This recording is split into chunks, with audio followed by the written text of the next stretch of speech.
মদিনার বাজার দিয়ে নবীজি যাচ্ছেন, নবীজির একটা ওট পছন্দ হয়েছে। তো নবী ওটের মালিকের কাছে গিয়ে জিজ্ঞেস করলেন, ভাইয়া এই ওটটার দাম কত? ওই দামাদামি হলো, নবী সে দামে কিনতে রাজি হলেন, কিন্তু নবীর কাছে তখন অর্থ ছিল না। তখন নবীজি ওনাকে বললেন, আপনি আমাকে ওটটা দেন, আমি এখনই গিয়ে আপনার সেই প্রাপ্যটা পাঠিয়ে দিচ্ছি। ওটের মালিক ওনাকে ওটটা দিয়ে দিলেন। আশেপাশে যারা ওটের মালিক ছিল সবাই জিজ্ঞেস করতেছে, এই পাগলা, তুমি কি যাকে ওট দিয়েছো তাকে চিনো? বলে যে না। নাম জানো? বলে যে না। পরিচয় জানো? বলে যে না। ঠিকানা জানো?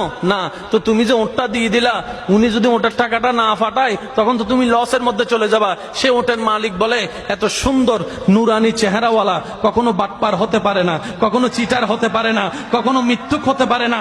ওনার চেহারা দেখেই তো আমি ওট বিক্রি করার আগে মনটাই বিক্রি করে দিয়েছি, মনটাই বিক্রি করে দিয়েছি, মনটাই বিক্রি করে দিয়েছি। তোমরা যাই বলো, আমার মন বলে উনি আসবেই আসবে, টাকাটা পাঠাবে পাঠাবে।